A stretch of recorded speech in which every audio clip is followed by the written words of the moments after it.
In a village where the earth cracked like old pottery and rivers had vanished into dust, water was more precious than gold.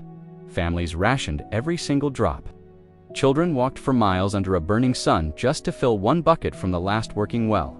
Among them was Arjun, a thin 10-year-old boy with tired eyes and sandals held together by string. Every morning before sunrise, he walked for miles to that well. He would fill 2 heavy clay pots, hoist them onto a wooden yoke across his shoulders, and begin the long journey home. The weight was immense. His steps were slow, but his purpose was unwavering. What no one in the village knew was that Arjun wasn't just carrying this water for himself. Back in his small, crumbling hut, his grandmother was blind and frail. His little sister had a fever that just wouldn't break. And his father, he had left for the city long ago, chasing the promise of work that never came. So Arjun became the man of the house, a boy carrying the weight of a family on his small shoulders.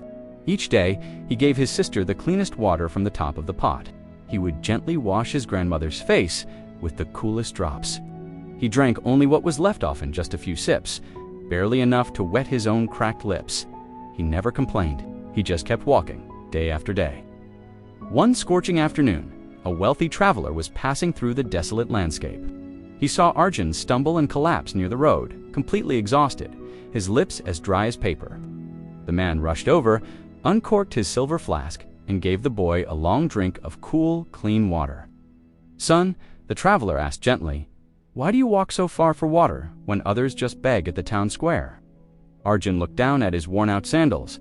In a quiet voice, he said, "Begging doesn't fill your hands, it empties your spirit."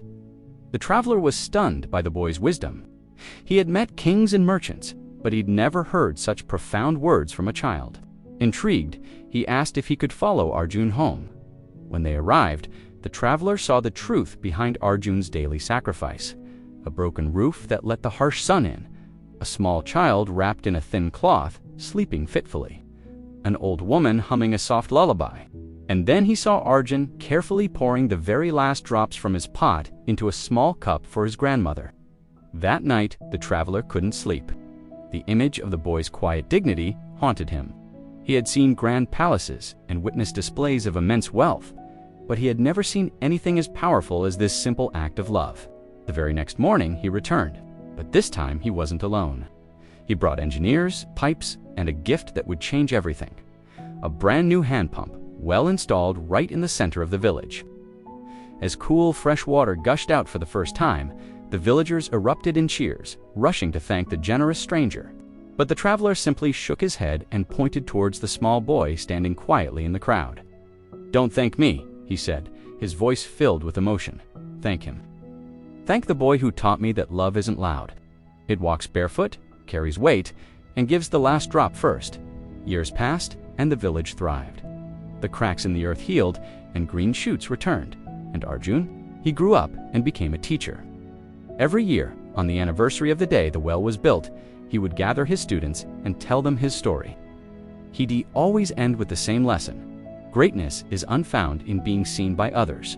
It's found in the choice to care, especially when you think no one is watching. True strength isn't about power or praise. It's about showing up day after day for those who depend on you, even when you feel like you have nothing left to give. It's in the quiet acts of love that the world truly changes. Thank you for watching. If this story touched your heart, please like and subscribe for more content that inspires.